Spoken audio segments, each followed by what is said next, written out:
కరుణించి ప్రేమించి ఆయన కృపతో మనల్ని నింపి ఆరోగ్యం ఇచ్చి ఆయుష్కాలం పొడిగించి ప్రభు సన్నిధికి వచ్చే భాగ్యం దయచేసిన పరమ తండ్రికి చప్పట్ల కొట్టి స్తోత్రం చేయండి.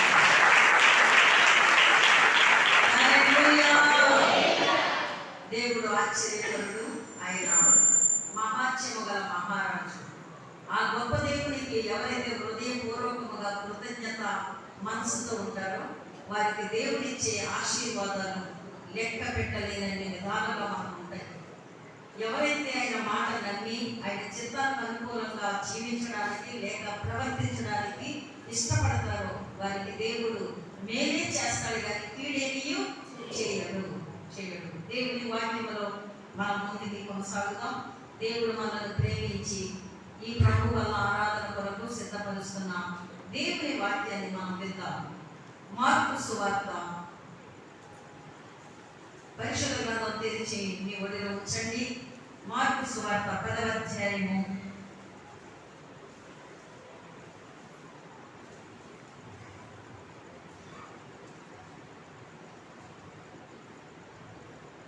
28వ వచనం నుండి చదువుకుందాము.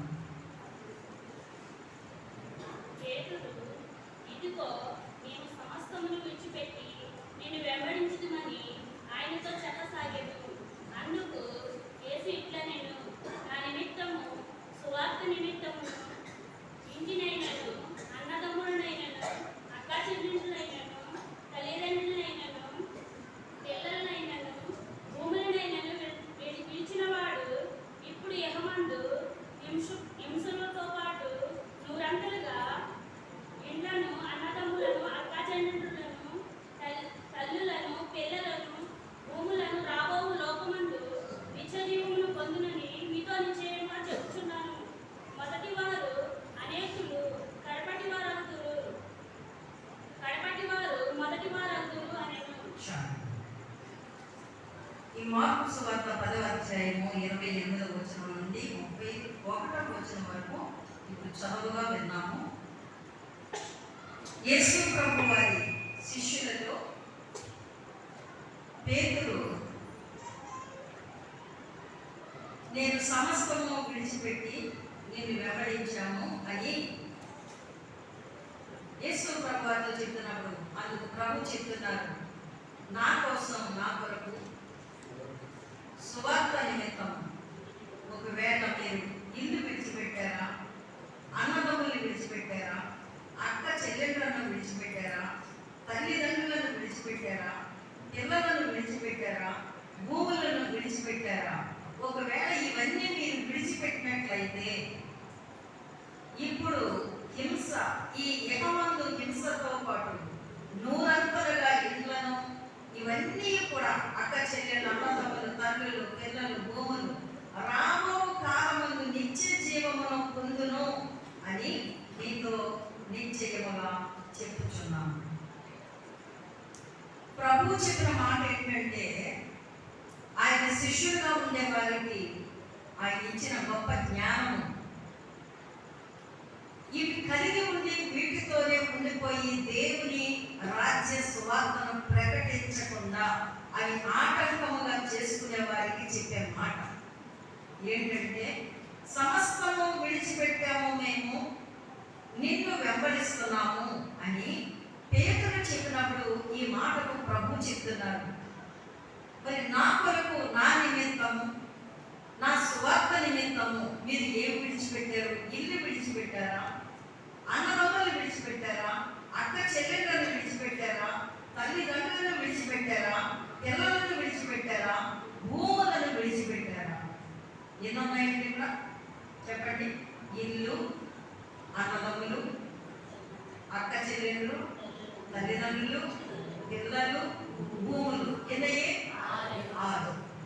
ఈ 6 మనకు చాలా అవసరమైనవి. ఇవి లేకుండా ఎవరు ఉండలేరు.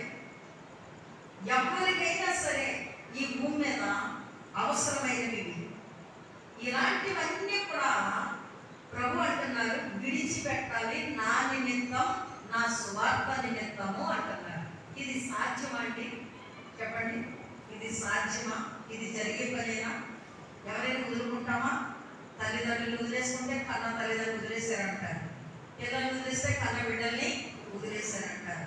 భూములు వదిలేస్తే కొనుక్కున్న భూములు వదిలేశారు అంటారు. లేకపోతే ఇల్లు వదిలేస్తే కట్టుకున్న ఇల్లు వదిలేశారు అంటారు. మరి ఎన్ని వదలకుండా మనం ఉన్నప్పుడు ప్రభు చెప్పే మాట ఏంటి? ఎలా ఉంది? నీకేమనిపిస్తుంది? అయితే వాక్యం ఉంది, నాకంటే ఎవరిని ఎక్కువగా ప్రేమించవద్దు అన్నాడు. ఇవన్నీ ఎంత ప్రేమలో ఉండాలి అంటే, మొట్టమొదటి ప్రేమ దేవునికి ఇచ్చేయాలి, ప్రభువుకి ఇచ్చేయాలి. ఆ తర్వాత ఇవన్నీ మనం ఏమనుకుంటున్నామంటే, ఇల్లు కోసం దేవునిలో సాగలేకపోతున్నాం, అన్నదమ్ములు అక్క చెల్లెళ్ళ కోసం ప్రభువులో సాగలేకపోతున్నాం, భూముల కోసం ప్రభువుతో సహవాసం చేయలేకపోతున్నాం, పిల్లల కోసం దేవునితో స్నేహబంధం కలిగి ఉండలేకపోతున్నాం. ఇవన్నీ కూడా ప్రభు నిమిత్తం, ప్రభు సేవ నిమిత్తం మనము ప్రక్కన పెట్టలేకపోతున్నాం. దాని కొరకే ఆనాడు పేతురుతో ప్రభు చెప్తున్న మాట, పేతురు ప్రభుతో మాట్లాడుతున్న మాట మనం గమనించాలి. మొదటి రేపు ఎవరికి బాగా చెప్పండి? ఎవరికి బాగా? మరి మీరు ఎవరికి ఇస్తున్నారు? దేవునికి ఇచ్చేస్తున్నారా? నిజమే, దేవునికి ఇస్తున్నారా? మొదటి స్థానం ఎవరికి ఇవ్వాలి చెప్పండి? మొదటి స్థానం ఎవరికి ఇవ్వాలి? ఒక మాట చదవండి, ప్రకటన గ్రంథము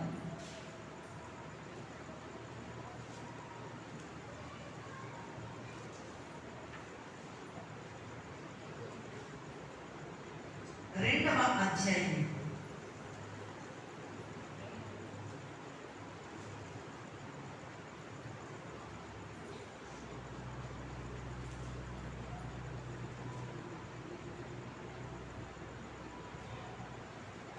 మొదటి నుంచి చదువుతాం.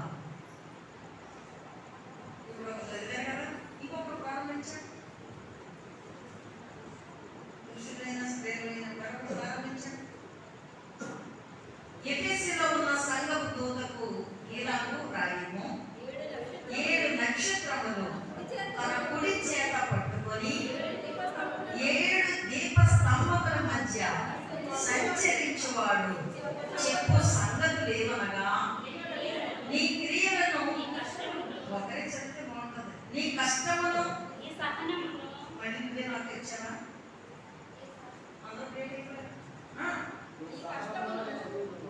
నీ సహనమును నేను ఎరుగుదును, నీవు దుష్టులను సహింపలేవనియు, అపోస్తలులను కాకయే తాము అపోస్తలులమని చెప్పుకుని వారిని పరీక్షించి వారు అబద్ధికులని నీవు కనుగొంటివనియు, నీవు సహనము కలిగి నా నామము నిమిత్తము భారము భరించి అలయలేదని నేను ఎరుగుదును. ఇప్పటి వరకు ఒకటి. తర్వాత మాటలు ఎలా ఉంటాయంటే, కాస్త మనల్ని పరీక్షించినట్టే ఉంటాయి. ఇప్పటి వరకు నేను ఎరుగుదును, నువ్వు చేసిన పరిచర్య నేను ఎరుగుదును, నువ్వు చేసిన భక్తి నేను ఎరుగుదును, నువ్వు చేసిన క్రియలు నేను ఎరుగుదును, నువ్వు చేసిన స్వార్థ సేవలో సహాయపడడం నేను ఎరుగుదును, అన్నీ నేను చూశాను. నీ సహనం, నీ కష్టం, ఇంకేం చూశాడట? నీ క్రియలు చూశాను. అయితే ఇక్కడ 4వ వచనాన్ని చూస్తే, అయినను చదివేటప్పుడు తెగించి చదవాలి. తిరుగుళ్ళు చదివితే నాకు అవ్వదు. తెగించేయండి. అయినను మొదట నీకుండిన ప్రేమను నీవు వదలిదివని నేను నీ మీద తప్పు ఒకటి మోపవలసి ఉన్నది. నీవు ఏ స్థితిలో నుండి పడితివో అది జ్ఞాపకము చేసుకొని మారు మనసు పొంది ఆ మొదటి క్రియలను చేయము. అట్లు చేసి నీవు మారు మనసు పొందితేనే సరి, లేని ఎడల నేను నీ యొద్దకు వచ్చి నీ దీపస్తంభమును దాని చోట నుండి తీసివేతును. హల్లెలూయా. ఇది వారిని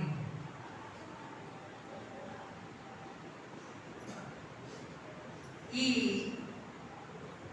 2వ అధ్యాయము 3వ వచనం వరకు 1 నుంచి 3 వచనాల వరకు నీ భక్తి నాకు తెలుసు, నీ ప్రార్థన నాకు తెలుసు, నీ పరిచర్య నాకు తెలుసు, నీ పద్ధతి నాకు తెలుసు, నువ్వెంతో శ్రమపడ్డావు, నువ్వెంతో కష్టపడ్డావు, ఎన్నో పనులు చేసావు అని చెప్పాడు. అయితే ఇప్పుడు నువ్వు ఎలా ఉన్నావు అని అడుగుతున్నాడు. ఎలా ఉన్నావట? మొదట నీకున్న ప్రేమను నీవు వదిలేసావు. చెప్పండి అందరూ. ఏమన్నా అంటున్నారు మీరు?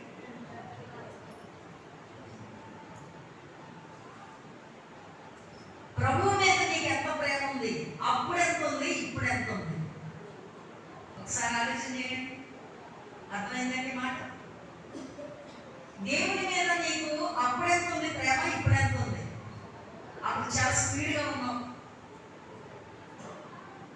చాలా ఫాస్ట్గా ఉన్నావు, చాలా రుచిగా ఉన్నావు, చాలా రోషంగా ఉన్నావు, చాలా ఆశతో ఉన్నావు, చాలా ప్రేమగా ఉన్నావు, చాలా ఎక్కువగా ఉన్నావు ప్రభు కొరకు ఏదైనా చేయడానికి. ఇప్పుడు ఎలా ఉన్నావు?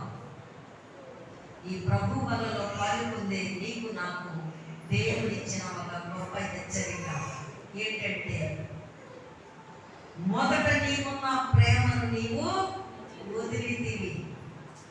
ఒకసారి ఎవరి వారి మీ గుండె మీద చేసుకుని చెప్పుకోండి, నాయన తండ్రి అప్పుడున్న ప్రేమ ఇప్పుడు ఎందుకు లేదయ్యా నీ మీద నాకు? నీవైతే నన్ను తేడాగా ప్రేమించలేదు, భేదమేమి చూపించలేదు. నేనే జ్ఞానం ఎక్కువ చేసుకుని లోక జ్ఞానంలో పడిపోయి నీ ప్రేమను వదిలేశాను, దూరమైపోతున్నాను. అందుకని నన్ను నీవు హెచ్చరిస్తున్నావు తండ్రి అని మీ అంతరాత్మలో, మీ హృదయంలో ఈ ప్రార్థన చేసుకోండి. అప్పుడు దేవుడు తగిన విధముగా వాళ్ళను బలపరిచి మళ్ళీ ఆ మొదటి ప్రేమలో నడిపిస్తాడు. హల్లెలూయా, దేవునికి స్తోత్రం. అందుకే చెప్తున్నాడు, ఆ ప్రేమను వదిలేసినప్పుడు హెచ్చరిక ఏంటంటే, నీవు ఏ స్థితిలో నుండి పడ్డావు, అప్పుడు నీ స్థితి ఎలా ఉంది, అప్పుడు నీ బ్రతుకు ఎలా ఉంది, అప్పుడు నీ పద్ధతులు ఎలా ఉన్నాయి, అప్పుడు నిన్ను ఎవరైనా గౌరవించారా, అప్పుడు ఎవరైనా నిన్ను చేరదీశారా, అప్పుడు ఎవరైనా నీ ఆకలి తీర్చారా, అప్పుడు ఎవరైనా నీతో బాగా పలకరించారా? ఏ స్థితిలో నుండి పడితేవో ఆ మొదటి స్థితి జ్ఞాపకం చేసుకుని అక్కడ ఉన్న మాట ఏంటంటే మారు మనసు పొందు. ఏమంటారండి? చెప్పండి అందరూ. మారు మనసు బాప్తిసం తీసుకున్నప్పుడు పొందిందే కాదు, ప్రతి క్షణము మారు మనసు పొందుతూనే రావాలి. ఎప్పుడో పొందిన మారు మనసు ఇప్పుడు సరిపోదు. ఆ మారు మనసు అక్కడే సరిపోయింది. దినదినము మార్పు పొందవలసిన పని ప్రతిరోజు దేవుడు మనకు పెట్టాడు.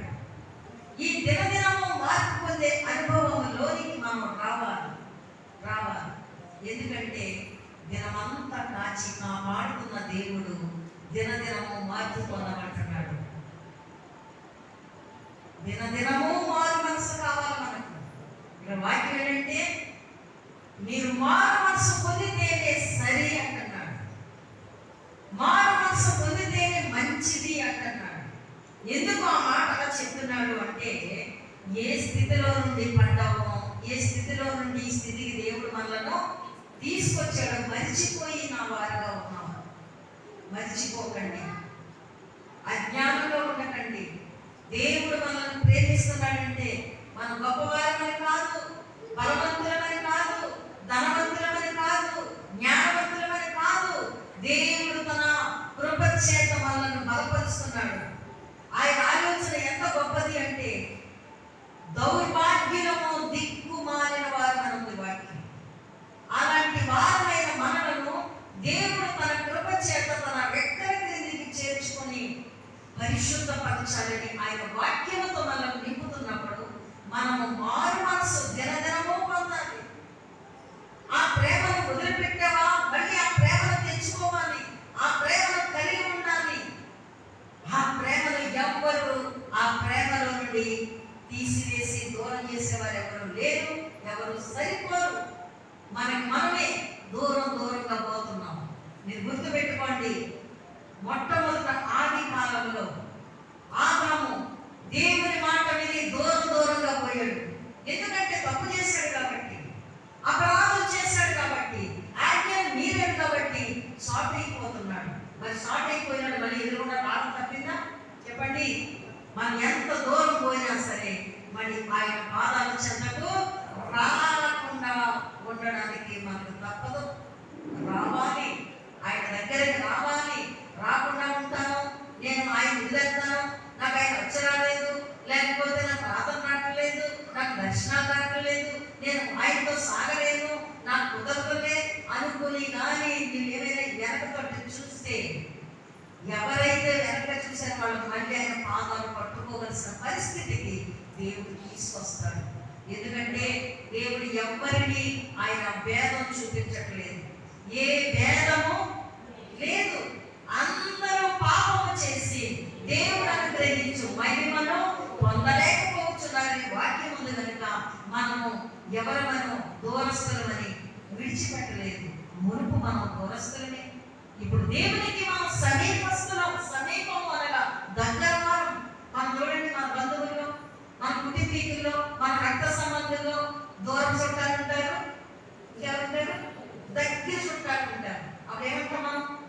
ఏమంటాం? మాకు చాలా కావాల్సిన వాళ్ళు, మా దగ్గర బంధువులు అంటాం. మరి దూరమైన వాళ్ళు ఏమంటాం? అంత చుట్టాలు ఏం కాదులే, పర్వాలేదు, దూరపోండి అని వాళ్ళు ఏం చేస్తాం? దూరంగా ఉంచుతాం. మన మనసులోనే అంగీకారం, మన మనసులోనే ఇష్టాలు, మన మనసులోనే దగ్గర చేర తీసుకోవడాలు. ఎంత జ్ఞానం ఇచ్చిన దేవుడు, అనంత జ్ఞాని అయిన దేవుడు, ఆయనకు మనం దూరస్తులమైనా సరే సమీపస్తులు చేశాడు. ఎందుకు మనం సమీపస్తులు చేశాడు అంటే,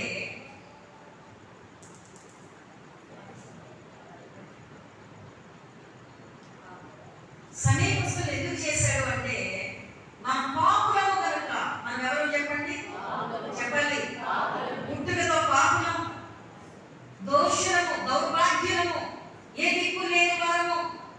ఒక పాట ఉంది, దిక్కు దశయు లేని నన్ను దేవుడెంతో కనికరించి మక్కువతో ప్రేమ చూపి నన్ను పలకరించినాడు. అనుసరించేదా నేనను క్షణంబు సత్యవేద అనుసరించేదా. సార్వత్రిక సంగమనుచు సకల పేరులను వధించి పూనికతో మంచి నిద్ర కలుగజేసి నింపినాడు. అనుసరించేదా నేనను క్షణంబు సత్యవేద అనుసరించేదా. ఎక్కడ వైద్యులు చదువుచుండు అక్కడ నేను పలుకుచుండు, ఎక్కడ వైద్యులు మౌని అవును అక్కడ నేను మౌని అవును. అనుసరించేదా నేననుక్షణంబు సత్యవేద అనుసరించేదా. నువ్వు బైబిల్ చదువుతా ఉంటే ఆయన పలుకుతా ఉంటాడు. నువ్వు బైబిల్ చదవకపోతే ఆయన మౌనమైపోతాడు. నువ్వు పాట పాడుతూ ఉంటే ఆయన స్తుతి పొందుతూ ఉంటాడు. ఆయన ఆరాధన ధూపార్తి వలె, ధూపము వలె, ధూమము వలె ఆ మహాపట్టణం నిండుకుంటుంది. ఏ మాత్రం నువ్వు మౌనంగా ఉన్నావా? ఒక ధూపము దుమారలాగా పొగలాగా పరలోకం చేరుకున్నా నువ్వు అంటేసిస్తావు. నీ నోట దేవుడి స్తోత్ర వచనం పెట్టాడు, స్తుతి వచనం పెట్టాడు. స్తుతించు పరమ తండ్రిని, స్తుతించు, ఆరాధించు. అప్పుడు చూడు, నీ మనసు బాగుంటుంది. ఇంకేం బాగుంటుంది? నీ ఆలోచనలు బాగుంటాయి, నీ ప్రవర్తన బాగుంటుంది, నీ నడక బాగుంటుంది, నీకు కలిగిన అన్ని కూడా బాగుంటాయి. ఆయన మహిమ పరచబడతాడు. చప్పట్లు పడితే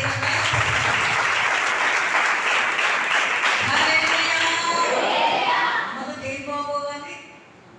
నోరు బాగుంటే. నోరు ఇప్పుడు బాగుంటుంది, హృదయం నిండిందని బట్టి నోరు నోరు బాగుంటుంది, నోరు మాట్లాడదు. ఆ మాట్లాడేది ఏదవ్వాలంటే దేవుని స్తోత్ర వచనము, దేవుని స్తుతి వచనము నీ నోట నిండాలుగా పలకాలి, నిండుగా నింపబడాలి. ఆరు తింటే ఏళ్ళు తింటే అలసటి పళ్ళు పటపట కొరికితే నీకు జబ్బు వచ్చేది, తెగులు వచ్చేది, రోగం వచ్చేది. శుక్రవారం నేర్చుకున్నాం. ఆరు తింటే ఏళ్ళు తింటే ఆలే వాగలేక ఎనమిది అసూయ పెడితే నీకేమొస్తుంది చెప్పమంటారా? ఐబీపీ, బ్లడ్ ప్రెషర్ వచ్చేది, బుర్రలో నరాలు తెగిపోతాయి, చావుకు దగ్గర అయిపోతాం. అందరితో ప్రేమగా పలకరించు. ఎవరో ఏదో భూమి అనుకున్నారనో, ఇల్లు అనుకున్నారనో, బంగారం అనుకున్నారనో వాళ్ళు చూసి నువ్వేమి ఏడవలసిన పని, నువ్వేమి కూడా కంగారు పడాల్సిన పని లేదు. దేవుడు నీకు నాకు కూడా ఇస్తాడు. హల్లెలూయా, దేవునికి స్తోత్రం. నీవు ఏ స్థితిలో నుండి పడ్డావు? అసలు ప్రభు నమ్ముకునేటప్పుడు నీ స్థితి ఏంటి? బాటుంది. ఎటుతో చన్ని పరిస్థితిలో గతి లేదని తలచాను, నా స్థితి గమనించాడు, ఆయన శక్తితో నింపాడు. ఎటు తోచని పరిస్థితి, ఎవరి మొక్కాలో, ఎవరికి చెప్పాలో, ఎవరి దగ్గర ఏడాలో, ఏ చోటుకి వెళ్ళాలో, ఏ ప్రాంతానికి వెళ్ళాలో తెలియని స్థితిలో యేసయ్య నీకు దొరికాడు. తండ్రిగా, ఆదరణకర్తగా, బలమునిచ్చే దేవుడుగా, ధైర్యమిచ్చే దేవుడుగా, స్వస్థపరిచే దేవుడుగా నీకు దొరికాడు. దొరికిన దేవుడు ఎందుకు వదిలేస్తున్నావు? ఆయన ప్రేమలో ఎందుకు ఎదగలేకపోతున్నావు? నీకు ప్రార్థన ఉందా? నీకు మందిరం ఉందా? నీకు సహవాసం ఉందా? నీకు ఉపవాసం ఉందా? ఏది నీ విశ్వాస భక్తి జీవితం? ఏది? ఆదరించుకుని పోయేది కాదు, ఇది మనసుతో పని. మనస్సాక్షిని చెప్పండి శుద్ధి చేసే పని. నీ మనసులో సాక్ష్యం ఇస్తుంది అంతరాత్మ. నువ్వు చేసే ప్రార్థన సరిపోవడం లేదు, ఇంకా భక్తిలో బలంగా సాగాలి అని అంతరాత్మ నీతో ఘోషిస్తుంటే నీకు అర్థం కావట్లేదు, మొండికెళ్తున్నావు. ఏదంటే పర్వాలేదులే, పిల్లలు ఎదుగుతున్నారు కదా, పర్లేదులే, భక్తికి ఇష్టం కాదు కదా, పర్లేదులే, పనులు ఉన్నాయి కదా, పర్లేదులే, ఇవాళనే కదా అని ఏం చేస్తున్నావు? నువ్వు వాయిదాలు వాయిదాలు వాయిదాలు వేసుకుంటూ వెళ్తున్నావు. మరి ఆయన నీకు వాయిదా వేస్తలేదు ఆయుష్కాలం ఇవ్వడానికి, నేను దాటించుకోవటం లేదు. ఆయన నిన్ను బలపరచడానికి, నిన్ను ఆదరించడానికి ఆయన ఎప్పటికప్పుడు సిద్ధంగా ఉంటే ఆయన అర్థం చేసుకోలేకపోతున్నావు, ఆయన ప్రేమలో నువ్వు ఎదగలేకపోతున్నావు. పాడపడండి. నీ ప్రేమలో నుండి నన్ను ఎడబాపు వారెవరు, నీ ప్రేమలో నుండి నన్ను ఎడబాపు వారెవరు, శ్రమలైన శత్రులైన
నిజంగా నీకు అసలైన ప్రేమ నీవు కలిగి ఉంటే ఎప్పటికీ ఏ కార్యక్రమంలో నువ్వు వెనకాడవు.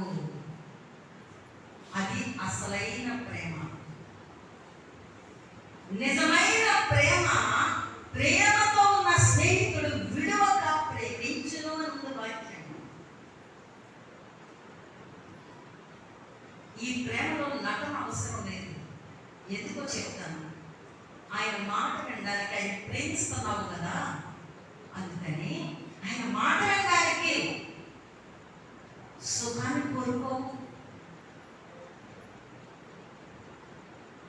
ఏది అడ్డు రాదు, ఏది ఆటంకం అవ్వదు. ఇంట్లోనే ఉండిపోవు, పనిలోనే ఉండిపోవు, ఎక్కడో చాటైపోవు. ఆయన మాట కొరకు పరుగులు పెట్టుకుంటూ వస్తావు. పరుగులు తీసుకుంటూ వస్తారు. ఆనాడు యేసు ప్రభు అరణ్యంలో, అడవుల్లో, కొండల మీద, పర్వతాల మీద మీటింగ్ పెడతా ఉంటే తండోపతండాలు వచ్చేస్తున్నాడు జనం. ఆయన మాటలో ఉన్న మాధుర్యం, ఆ శక్తి, ఆ స్వస్థత ఎంతో గొప్పదిగా గ్రహించి అసలు దూరమయ్యేవారు కాదట. ఎందుకు? ఆయనలో ఉన్న ప్రేమ, మాటలు, పలకరింపులు అంత గొప్పవి, మధురమైన ప్రేమ. నీ మాట నా మాట ఎదుటి వారిని గిచ్చినట్టు, కొట్టినట్టు, గాయపరిచినట్టు ఉంటాయి, కానీ ఆయన మాటల్లో ఎలాంటి, చెప్పండి, బాధ ఉండదు. ఈ రోజున ఎందుకు పట్టుదలతో ప్రభువును ప్రేమించలేకపోతున్నావు, ఆశతో ఆయన మాట వినలేకపోతున్నావు అంటే నీ ప్రేమ నటన.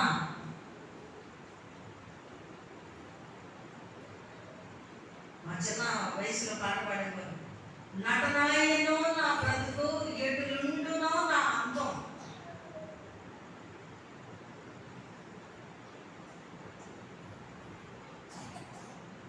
బాగా గమనించండి. దేవుని మాటలో ఉన్న సత్యాన్ని, శక్తిని అనుభవించండి.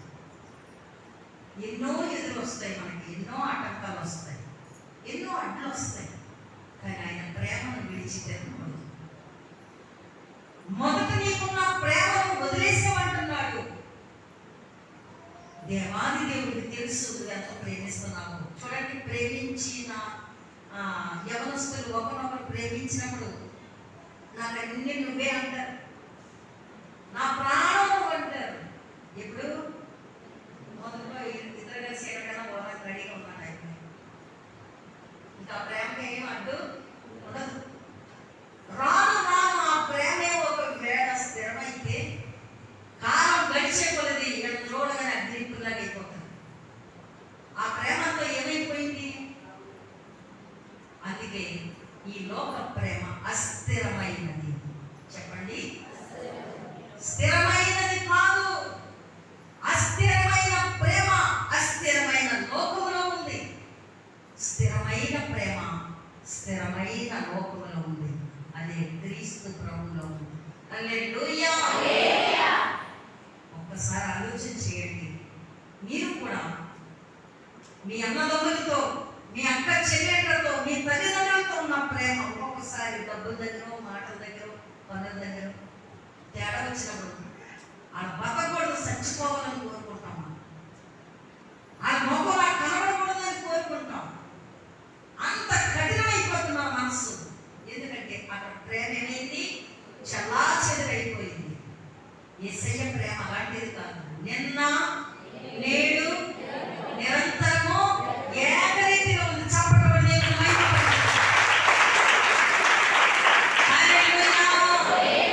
నీ ప్రేమ కొద్ది రోజులే ఉంటుంది లోకంలో మనుషుల మీద. నీ ప్రేమ నీ బిడ్డల మీద కూడా కొద్ది కాలమే ఉంటుంది. నువ్వు పెట్టినంత తీసుకుంటే బాగానే ఉంటుంది. ఎవరు ఎక్స్ట్రా తీసుకుంటే వాళ్ళ మీద నీకు ఏమైపోతుంది? వెంటనే చుట్టుకుపోతుంది. యేసయ్య ప్రేమలో కల్మషము లేదు. యేసయ్య ప్రేమలో ఏ కపటము లేదు. ఆ ప్రేమ మనం కలిగిన వారుగా ఉండాలి. నిస్వార్థమైనది నీ ప్రేమ అని యేసయ్య ప్రేమను నీవు నువ్వు అర్థం చేసుకుంటే ఆ ప్రేమలో ఉంటావు. భక్తులు రాశారు పాట నిస్వార్థమైనది నీ ప్రేమ, శాశ్వతమైనది నీ ప్రేమ. ఎంత గొప్ప ప్రేమో యేసయ్య ప్రేమ. ఆ ప్రేమను అర్థం చేసుకున్న వాళ్ళే ఆనందంగా ఉంటారు. ముఖంలో ఎప్పుడు కూడా సంతోషం ఉంటుంది. ఏ నష్టం వచ్చినా, ఏ కష్టం వచ్చినా, ఏ బాధ వచ్చినా, ఏ భయం వచ్చినా సరే ఆయన ప్రేమలో ఎదుగుతూనే ఉంటారు. హల్లెలూయా. ఒక్కసారి మీరే పరీక్ష చేసుకోండి. ఆయన ప్రేమలో ఎదగడం అంటే ఆయన వాక్యం కొరకు నువ్వు ఎంత తమతమలాడుతున్నావు, ఆయన సన్నిధిలో నువ్వు ఎంత ఎదుగుతున్నావు. నువ్వు వాక్యమైన సమయాలు ఎన్నెన్ని ఉన్నాయి. ఆదివారం పుస్తకం ఆదివారమేనా, ప్రభు బలపుస్తకం ప్రభు బలకేనా? ఎప్పుడుంది నీ సహవాసం? ఎలా ఉంది నీ ఆరాధన? ఎలా ఉంది నీ భక్తి విధానం? ఒక్కసారి వెనక్కి వెళ్ళి చూసుకుంటే మనకు తెలుస్తుంది ఆయనలో నువ్వు ఎంత ప్రేమగా ఎదుగుతున్నావు, ఎంత ప్రేమగా జీవిస్తున్నావో. పాట ఇష్టపడుతున్నావు, జీవించుచున్నది నేను కాదు, క్రీస్తు యేసే నాలో జీవిస్తున్నాడు. ఏదేమైనా నాకు యేసయ్యే కావాలి. ఎవరేమన్నా నాకు నిజమా రాజు, నిజమా చెప్పండి, నిజమా? మాట మాటికి అదే నాకన్నా. ఎటు చూచిన పోరాటమే, ఎటు చూచిన అపజయమే, నటన ఎన్నో నా బ్రతుకు, ఎటులుండునో నా అంతం, ఎటులుండునో నా అంతం. నీ ఘోర పాపిని దేవా, నీకు దూరమైతిని దేవా, నీకు దూరమైతిని దేవా. కష్టం వచ్చినప్పుడు, బాధలు వచ్చినప్పుడు, నష్టాలు వచ్చినప్పుడు, ఎంత తప్పు చేశానో, ఎంత పాపం చేశానని ఏడ్చేకంటే కష్టము రాకముందే, బాధ కలగకముందే, శోధన రాకముందే ప్రభు చెప్తున్నాడు. దుర్దినములు రాకముందే. ప్రసంగి 12:1 ఇప్పుడు వీటి యందు నాకు సంతోషం లేదని నీవు చెప్పు. దినములు రాకముందే, తేజస్సులకు, సూర్య చంద్ర నక్షత్రములకు చీకటి కమ్మకముందే, వాన వెలిసిన తర్వాత మేఘములు రాకముందే నీ సృష్టికర్తను స్మరణకు తెచ్చుకొనము అంటున్నాడు. అన్ని వచ్చాక బాబోయ్ దేవుడు అని ఏడడం కాదు. శోధనలో ప్రవేశించకుండానట్లు మెలకువగా ఉండి, అది కష్టం వచ్చాక మొహం చాటేసుకోవడం కాదు.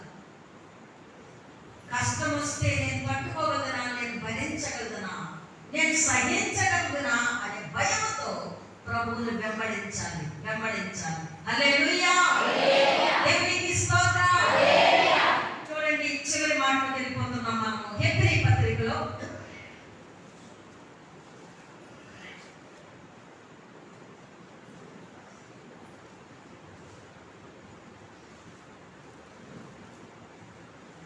9వ అధ్యాయంలో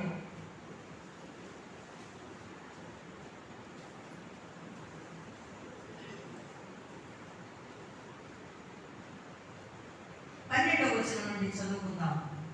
మేకల యొక్కయు కోడెల యొక్కయు రక్తముతో కాక తన స్వంత రక్తముతో ప్రభు చెప్పిన మాట, తన స్వరక్తముతో ఒక్కసారి పరిశుద్ధ స్థలములో ప్రవేశించెను. మేకల యొక్కయు ఎడ్ల యొక్కయు రక్తమును మైలపడిన వారి మీద ఆవు దూడ బూడిద చల్లుటయు శరీర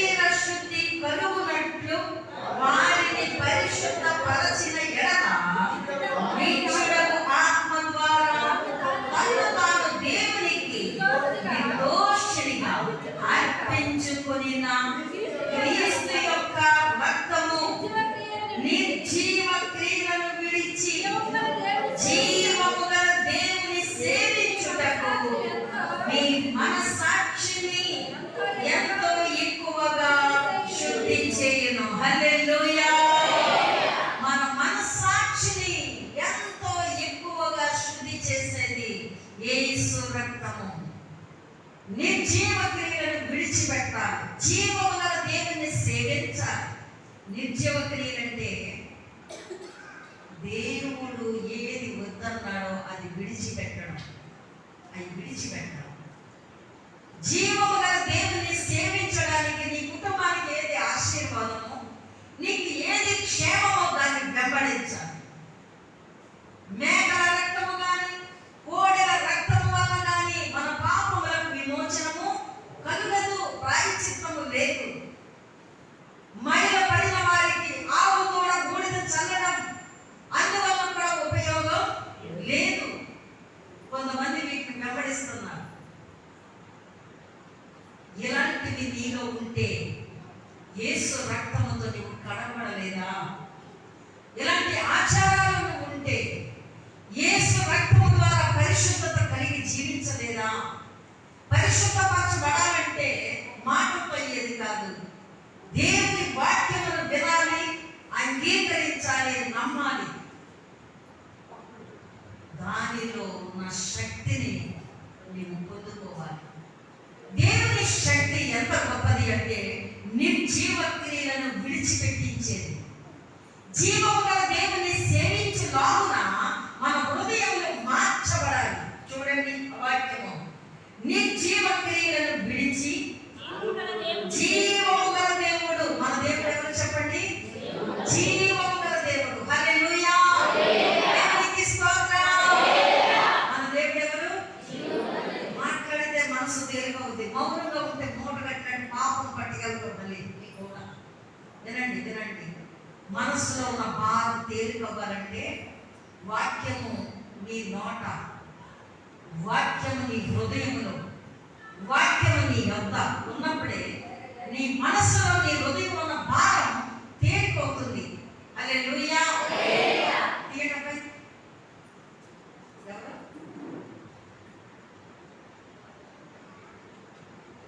చూడండి, జీవము గల దేవుడు ఎవరు? మన దేవుడు ఎవరు? మన దేవుడు ఎవరండి? మర్చిపోకండి, నీవు జీవము గల దేవుడు, నాకు జీవం పోసావు. జీవం అంటే ఏంటి? ప్రాణం, ఊపిరి. జీవం అంటే ఏంటమ్మా? ప్రాణం, ఊపిరి. ఆయన జీవము గల దేవుడు. అందుకే మన జీవం క్రీస్తులో దాచబడి ఉంది. నమ్ముతున్నావా? నీ అందరి నువ్వు నా అందరి నేను బ్రతుకుతూ లేదండి. దేవుడే మనల్ని బ్రతికిస్తున్నాడు కనుక చూడండి, వాక్యం ద్వారా మనం తెలుసుకుంటున్నాం. జీవము గల దేవుడు, ఆ దేవుని మనము ఆరాధన చేయడానికి మనం ఎలా ఉండాలట? మన మనస్సాక్షిని శుద్ధి చేయించబడాలి. డాక్టర్ దగ్గరికి ఎందుకు వెళ్తున్నాం? ఆ వ్యాధి, ఆ రోగం తగ్గడం వరకు మొదటి ఫీజు కడతాం. రెండవది డాక్టర్ గారితో మనకు కలిగిన బలహీనతంతా విప్పి చెప్తాం. ఆయన పరీక్ష చేస్తారు, టెస్టులు చేస్తారు, మన రక్తం తీస్తారు. టెస్టులు అయిన తర్వాత దానికి తగిన ఆ రిపోర్ట్లు చూసి మనకు మందులు, మెడిసిన్, టాబ్లెట్లు రాసి మనకు టైం పెడతారు. ఇది తగ్గుతాయమ్మా, ఏం పర్వాలేదు అని మనకు ధైర్యాన్ని ఇస్తారు, భరోసాని ఇస్తారు. జీవము గల దేవుడు అంటున్నాడు, ఆయన ఆరాధించడానికి ముందు మన మనస్సాక్షి శుద్ధి అవ్వాలి, మనస్సు శుద్ధి చేసుకోవాలి, హృదయము చెడిపోకూడదు. ఆది కాండము 12వ అధ్యాయము 6వ వచనంలో ఉంటుంది, చెడ్డదైన హృదయం. ఇర్మియా గ్రంథంలో చెడ్డదైన హృదయము కనబడుతుంది మనకు. ఎందుకు కనబడుతుందంటే మన హృదయం చెడిపోయింది, మంచిది లేదు. ఎవరైనా చూస్తే వాగలేకపోతున్నాం, ఎవరైనా చూస్తే సహించలేకపోతున్నాం, వారి కలిగిని చూసి బాధపడిపోతున్నాం. దేవా వారికి ఇచ్చావు, నాకు ఇస్తావు అని ఓర్పు నీలో ఉందా? మిడిసి పడుతున్నావు. వారిని చూసి వార చూపులు చూస్తున్నావు, వారిని చూసి కపట చూపు, కపట ప్రేమ పైకి నటిస్తున్నావు.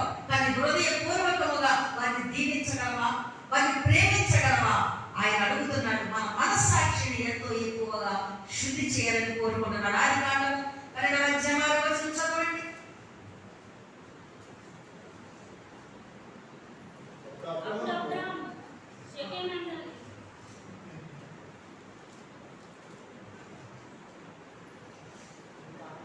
5వ వచనం. నరుల చెడుతనం భూమి మీద గొప్పది. హల్లెలూయా. చెడ్డది గొప్పదేంటి? చెడ్డది అసహ్యకరమైంది కదా. చెడ్డది చాలా భయంకరమైంది, కానీ గొప్పది అంటున్నాడు. గొప్పదంటే చాలా ఎక్కువగా ఉంది అర్థం. దానితోనే బ్రతికేస్తున్నారండి. నరుల హృదయములో చెడుతనం చాలా గొప్పదిగా చూశాడు దేవుడు. వారి ఆలోచన ఎలా ఉన్నాయి?